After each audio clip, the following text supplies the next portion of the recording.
नमस्कार, मैं डॉक्टर विजय सुख। विश्व स्वास्थ्य संगठन यानी डब्ल्यूएचओ का जन्म किसी शांत, स्थिर और सुव्यवस्थित दुनिया में नहीं हुआ था। यह संस्था युद्ध, भूखमरी, महामारी और टूटे हुए भरोसे के बीच पैदा हुई थी।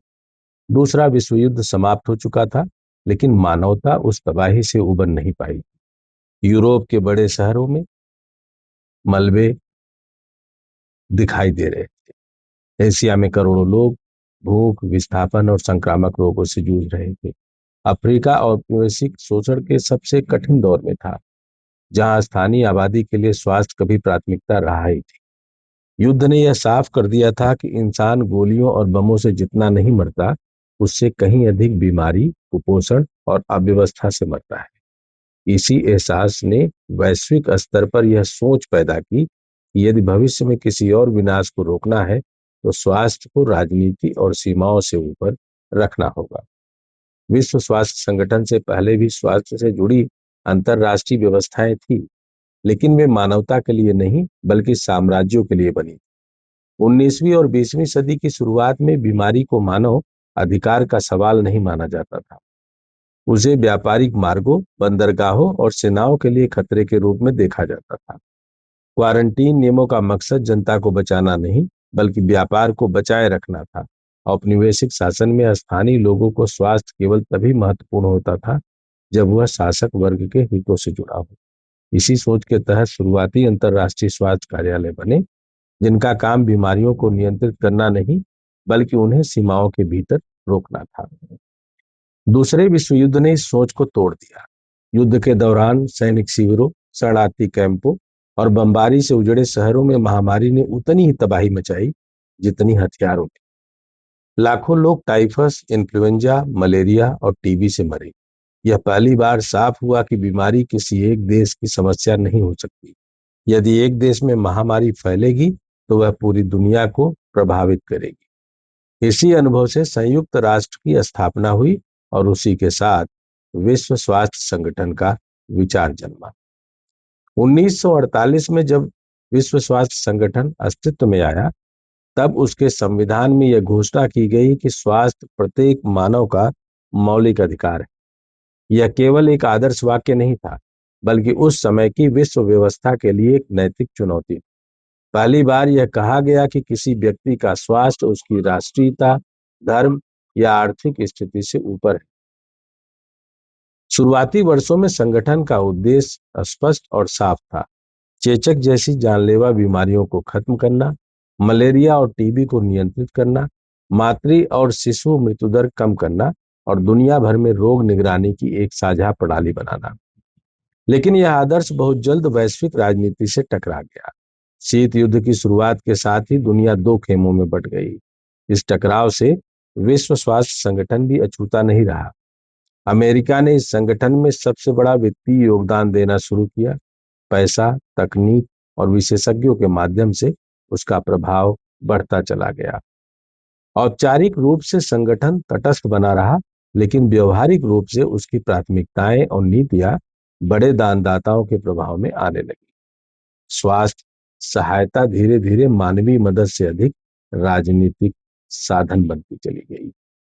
शीत युद्ध के दौर में स्वास्थ्य परियोजनाएं केवल बीमारी से लड़ने का जरिया नहीं रही, वे वैचारिक प्रभाव फैलाने का माध्यम भी बन गई। जिन देशों को सहायता मिलती, वे पश्चिमी खेमे के करीब आते। विश्व स्वास्थ्य संगठन इस दौर में एक सॉफ्ट पावर मंच के रूप में इस्तेमाल किया जाने लगा। यह दादागिरी खुली नहीं थी, लेकिन नीति और फंडिंग के जरिए नियंत्रण स्थापित किया गया। 70 के दशक में चेचक का उन्मूलन संगठन की सबसे बड़ी ऐतिहासिक सफलता बनी। यह मानव इतिहास की उन दुर्लभ उपलब्धियों में से एक थी जिसमें किसी बीमारी को पूरी तरह समाप्त कर दिया गया। इस सफलता ने संगठन की विश्वसनीयता को मजबूत किया, लेकिन साथ ही साथ यह सवाल भी उठने लगा कि इतनी ताकत एक बहुपक्षीय संस्था के पास क्यों होनी चाहिए। अमेरिका और अन्य शक्तिशाली देशों के लिए यह संस्था अब केवल सहयोगी नहीं, बल्कि एक स्वतंत्र नैतिक शक्ति बनती जा रही थी। 80 के दशक के बाद वैश्विक स्वास्थ्य की दिशा बदलने लगी। फार्मास्यूटिकल उद्योग का तेजी से विस्तार हुआ। दवाएं और वैक्सीन मानव अधिकार से अधिक बाजार का उत्पाद बनती चली गई। पेटेंट कानून सख्त हुए, शोध और विकास पर निजी कंपनियों का दबदबा बढ़ा। विश्व स्वास्थ्य संगठन सार्वजनिक स्वास्थ्य और सस्ती दवाओं की बात करता रहा, लेकिन शक्तिशाली देश निजी मुनाफे के मॉडल को आगे बढ़ाने लगे। यहीं से संगठन और अमेरिका के बीच तनाव बढ़ने लगा। इस दौर में फंडिंग की प्रकृति भी बदली। अनिवार्य योगदान घटने लगे और स्वैच्छिक योगदान बढ़ने लगे। इसका मतलब साफ था कि पैसा अब शर्तों के साथ आएगा। जो एजेंडा दानदाता तय करेगा वही प्राथमिकता बनेगी। यह वही पल था जहां अमेरिका की दादागिरी संस्थागत रूप लेने लगी। संगठन औपचारिक रूप से स्वतंत्र था, लेकिन उसकी सांसें फंडिंग पर निर्भर होती चली गई। एचआईवी और एड्स संकट ने इस टकराव को और स्पष्ट कर दिया। जब विश्व स्वास्थ्य संगठन ने गरीब देशों के लिए जेनरिक दवाओं और सस्ती चिकित्सा की वकालत की, तब यह सीधे तौर पर बड़ी फार्मा कंपनियों के हितों के खिलाफ था। अमेरिका ने फंडिंग के माध्यम से दबाव बनाया। संगठन पूरी तरह झुका नहीं, लेकिन यह साफ हो गया कि वैश्विक स्वास्थ्य अब केवल चिकित्सा का विषय नहीं रहा, बल्कि व्यापार और राजनीति का केंद्र बन चुका है। 2000 के बाद के वर्षों में विश्व स्वास्थ्य संगठन के समानांतर कई नई शक्तियां उभरने लगी। विश्व बैंक ने स्वास्थ्य को आर्थिक निवेश के रूप में देखना शुरू किया। टीकाकरण के लिए अलग गठबंधन बने। निजी फाउंडेशन वैश्विक स्वास्थ्य एजेंडा तय करने लगे। इन सब का प्रभाव बढ़ा, लेकिन इनमें से कोई भी संस्था वैश्विक स्तर पर यह नैतिक वैधता नहीं रखती थी जो विश्व स्वास्थ्य संगठन के पास थी। फिर भी संगठन की भूमिका धीरे धीरे सिमटती चली गई। कोरोना महामारी इस पूरी कहानी का निर्णायक मोड़ साबित हुई। महामारी ने दिखा दिया कि वैश्विक स्वास्थ्य व्यवस्था कितनी कमजोर हो चुकी है। शुरुआती दौर में संगठन से गलतियां हुई, जानकारी देर से साझा हुई, दिशा निर्देश बदलते रहे। लेकिन जैसे जैसे महामारी बढ़ी, संगठन ने वैक्सीन समानता, साझा जिम्मेदारी और पेटेंट छूट जैसे मुद्दों को उठाया। यही वह बिंदु था जहां शक्तिशाली देशों को असहजता होने लगी। अमेरिका के लिए यह स्वीकार करना कठिन था कि कोई बहुपक्षीय संस्था उसे नैतिकता का पाठ पढ़ाए। फंडिंग रोकी गई, आरोप लगाए गए और अंततः संगठन से बाहर निकलने का फैसला किया गया। यह फैसला अचानक नहीं था, यह बरसों से तैयार की जा रही रणनीति का परिणाम था। अमेरिका के पास अब वह सब कुछ था जिसकी उसे जरूरत थी: डेटा, तकनीक, शोध क्षमता और फार्मा उद्योग का नियंत्रण। संगठन उसके लिए अब उपयोगी नहीं, बल्कि जवाबदेही का प्रतीक बन चुका था। आज स्थिति यह है कि विश्व स्वास्थ्य संगठन कमजोर हो चुका है, लेकिन पूरी तरह समाप्त नहीं हुआ है। अमेरिका संगठन से बाहर होकर भी उसके द्वारा बनाए गए मानकों और ढांचों का इस्तेमाल कर रहा है। संस्था छोड़ी गई है, लेकिन उसका ज्ञान नहीं। यह वही स्थिति है जहां किसी ढांचे से लाभ लेकर उसे कमजोर छोड़ दिया जाता है। इसका असर सबसे ज्यादा विकासशील देशों पर पड़ रहा है। टीबी, कुपोषण, मात और शिशु स्वास्थ्य जैसे मुद्दे फंडिंग संकट में जा रहे हैं। स्वास्थ्य परियोजनाएं केवल इलाज नहीं होती, वे सामाजिक स्थिरता और आर्थिक सुरक्षा का आधार होती हैं। जब ये कमजोर होती हैं तो असमानता बढ़ती है और समाज और अधिक असुरक्षित हो जाता है।